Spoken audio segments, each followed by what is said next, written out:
ইব্রাহিম আলাইহিস সালাম কাবাতুল্লাহ শরীফ নির্মাণ করলেন ইসমাইল আলাইহিস সালামকে নিয়ে।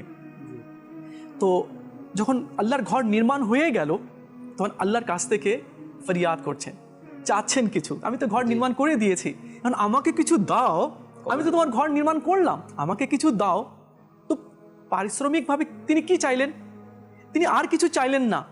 তিনি জানেন যে আমাকে এমন জিনিস আজকে চাইতে হবে তো যার কারণে আল্লাহ রাব্বুল আলামিন আরও আমার শানকে বাড়িয়ে দিবে এবং আমার নসলকে কিয়ামত পর্যন্ত আল্লাহ তাআলা কায়েম দায়েম রাখবে।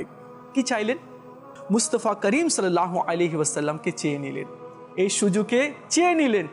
আচ্ছা কখন? আচ্ছা উনি জানেন উনি আসবেন, আর উনি যখন আসবেন তো পুরো কায়নাতকে, পুরো আলমকে তিনি আলোকিত করে দিবেন। তো তিনি কি করলেন? আল্লাহর কাছ থেকে চেয়ে নিলেন কি আমার ইসমাইলের বংশ থেকে, আমার এই ছেলে ইসমাইলের বংশ থেকেই ওই নবীকে দিয়ে দাও। আল্লাহ রাব্বুল আলামিন কবুল করে নিলেন, আর ওই দোয়াকে আল্লাহ তাআলা কোরআনে পাকের মধ্যে দিয়ে দিলেন।